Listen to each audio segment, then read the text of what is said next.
The Abyssal Horizon had changed. By the third night, it was no longer the reliable trawler that Captain Rourke had commanded for decades.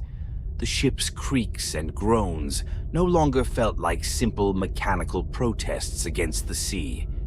Now they carried a resonance that seemed alive, an eerie hum that never stopped. Anna sat alone in the lab, her body taut with exhaustion. She hadn't eaten in over a day, her focus consumed by the samples she had extracted from the creature. Under the microscope, the filaments no longer just twitched, they grew. Slowly, imperceptibly at first, but now undeniably.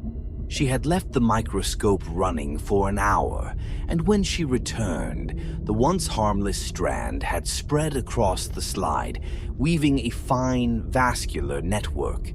It was alive, and worse, it was thriving. Her arm throbbed where Logan had grazed her with the wrench earlier that day. She peeled back her sleeve, studying the wound.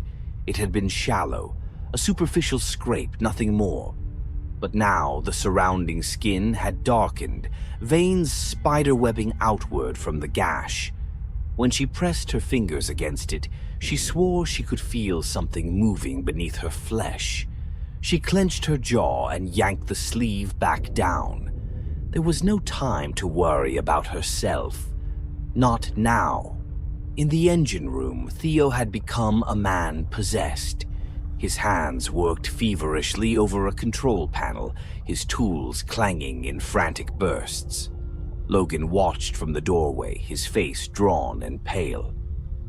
"What the hell are you doing, Theo?" Logan asked, his voice low and wary. Theo didn't respond at first. He was muttering under his breath, a stream of disjointed words that made no sense. "Deeper. Must go deeper. Can't stay here." "Theo!" Logan barked, stepping closer. Theo whirled around, his eyes wild. "We can't fight it," he hissed, his voice trembling. "It doesn't want us here. It wants us down there." "What are you talking about?" Logan demanded, gripping Theo by the shoulder. "Get a hold of yourself, man." Theo shoved him away with a surprising burst of strength. "You don't hear it? The voices? The songs? It's calling us." Before Logan could react, Theo spun back to the controls and jammed a lever forward. The ship groaned as the engines surged, and the Abyssal Horizon lurched violently, pitching Logan against the wall. A deafening metallic screech filled the air as the ship tilted forward, descending into the abyss. Anna staggered as the ship tilted, grabbing the edge of a table to keep from falling. Alarms blared overhead, their shrill cries mingling with the ship's deep, resonant groans. She bolted out of the lab, heading for the bridge. "Captain!" she shouted as she stumbled through the narrow hallways. Her voice echoed, unanswered. When she reached the bridge, she found Captain Rourke staring blankly at the radar. His face was ashen, his eyes glazed. The screen flickered with erratic blips, shapes appearing and disappearing in the depths below. "Captain, we need to..." Rourke interrupted her, his voice hollow. "It's not just one." Anna froze. "What?" He gestured to the radar, his hand trembling. "It's a swarm. They're everywhere, Anna, surrounding us." She leaned closer, and her stomach dropped. The radar was littered with movement, dozens, maybe hundreds of indistinct shapes swarming below. The Abyssal Horizon was plunging straight into their midst. "We need to stop the engines," she said, panic rising in her chest. Rourke didn't move. "It doesn't matter. We're already in their net." The freezer hatch burst open with a sharp metallic clang, and Logan and Anna arrived just in time to see the creature's tarp-covered form writhing violently. The glow from its lures had intensified, casting the entire compartment in pulsating green and blue light. The vibrations were deafening now, reverberating through the walls and into their bones. "It's breaking free!" Logan shouted, his voice barely audible over the noise. The tarp ripped apart as the creature unfurled itself, its limbs stretching grotesquely. The lures on its head and arms flared like living beacons, and its milky eyes rolled toward them. The vibrations shifted, the tone now unmistakably melodic, alien and haunting. Anna clutched her head as her vision blurred, the sound sinking into her mind like hooks, dragging her into a dream. She saw flashes, impossible visions of glowing shapes swimming in an endless black void. Their movements were deliberate, graceful, but filled with predatory intent. She felt them pressing into her thoughts, vast and unknowable. "Anna, snap out of it!" Logan's voice dragged her back. He had grabbed a crowbar and was swinging wildly at the creature, but it was futile. Its skin absorbed the impacts like a thick, rubbery membrane. It turned toward him, filaments snaking out from its body. "Get back!" Anna shouted, pulling Logan away just as the filaments lashed out, embedding themselves in the metal walls. They pulsed, veins glowing as if feeding on the ship itself. The lights flickered throughout the ship. The engine noises sputtered and died. Anna and Logan stumbled toward the deck, the air thick with the oppressive hum of the creature's song. Outside, the ocean was pitch black, save for the eerie glow emanating from below. Dozens of faint lights shimmered in the water, far beneath the ship. They moved in perfect synchrony, closing in like a school of bioluminescent predators. "It's not just one," Anna whispered, echoing Rourke's words. "It's never been just one." Behind them, the ship groaned as the creature ripped free from the freezer, its lures blazing like a beacon. The vibrations surged, a crescendo that rattled the deck beneath their feet. Anna stumbled, clutching the railing as her vision swam with shapes she couldn't explain, organic, geometric, terrifyingly vast. "We have to get off this ship," Logan shouted. "There's nowhere to go," Anna snapped, but even as the words left her mouth, she knew he was right. The Abyssal Horizon wasn't just sinking into the trench, it was being pulled. The creatures below were reeling them in, drawn by the beacon of their captive. The realization hit her like a physical blow. They hadn't caught the creature. It had caught them. The entire ship was the prey, and they were being dragged into the abyss. And there was nothing they could do to stop it. The Abyssal Horizon was no longer a ship. It was a mausoleum. The vibrations filled every corner, every steel surface humming with the creature's unrelenting call. Lights flickered, casting the ship's interior in brief, disorienting flashes of red and white.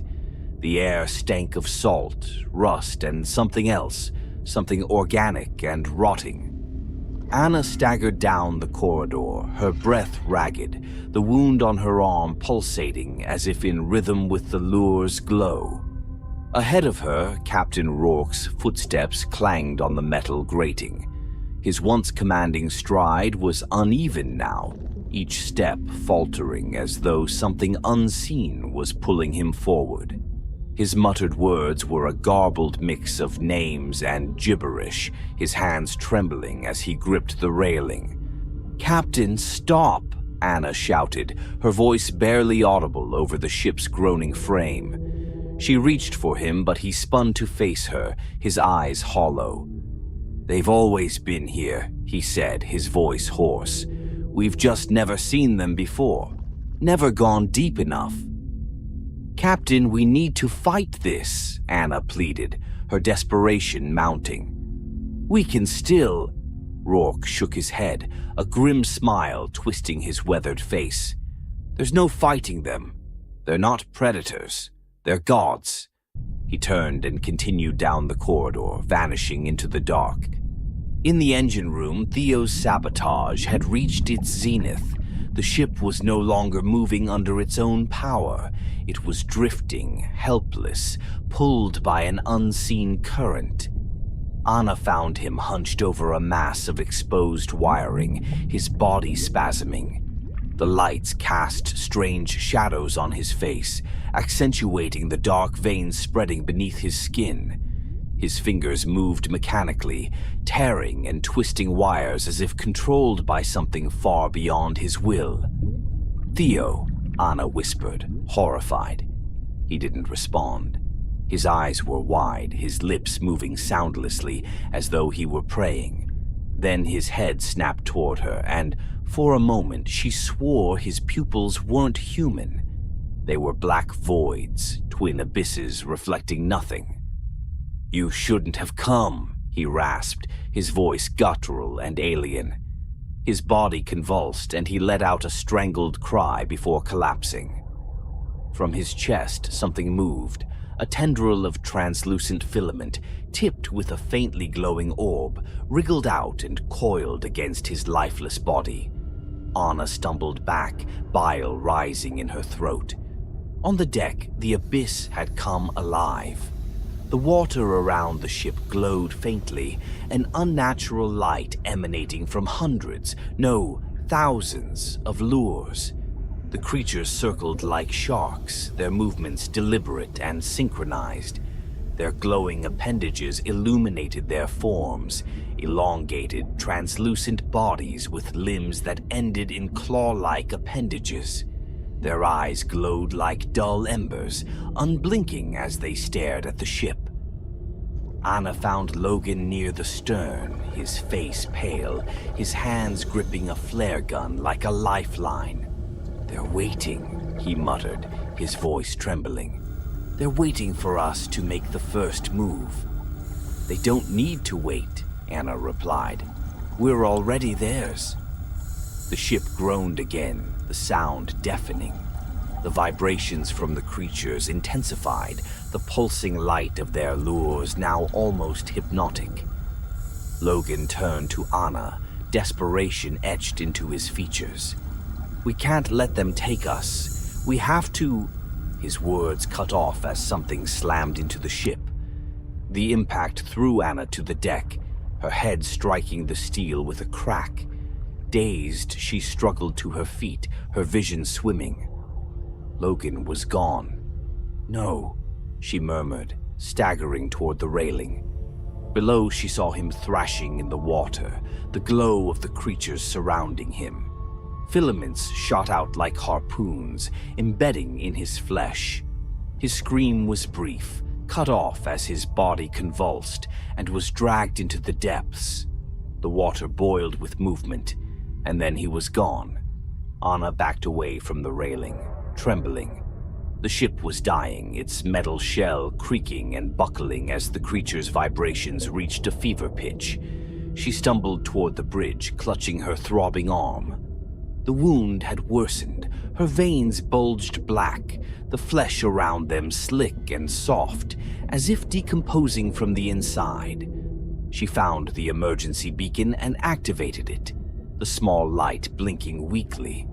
She knew it was a futile gesture. No one could save them now.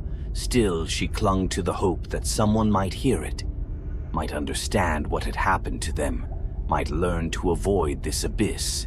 A sharp pain lanced through her arm, and she collapsed against the console, biting back a scream.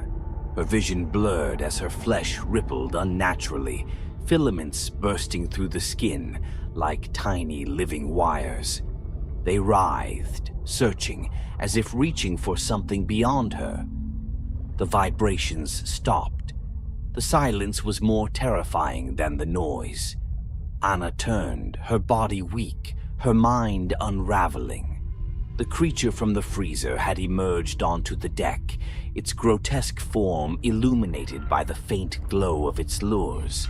It was larger now, its limbs elongated, its translucent skin pulsating with veins that mirrored her own corrupted flesh. It moved with purpose, each step deliberate, its glowing eyes fixed on her. Behind it, the sea churned as the other creatures rose. Their bodies broke the surface, towering over the ship. They were titanic in scale, their forms impossibly vast, their glowing lures bathing the ship in an otherworldly light. Anna fell to her knees, tears streaming down her face. She understood now. They weren't just predators. They were the architects of this abyss, the apex beings of a realm humanity was never meant to enter. She looked down at her arm, where the filaments had embedded themselves deep into her flesh, connecting her to the creature, to the hive. She could feel their thoughts now, alien, incomprehensible, yet overwhelmingly powerful. She was becoming part of them, her humanity stripped away. For a brief moment, her mind cleared, and she reached for the beacon again. If someone found this ship, if they heard the signal, they might stay away. They might survive. The creature loomed over her, its lures flaring one final time. As it reached out, the last thing Anna saw was the beacon's faint blink in the corner of her vision.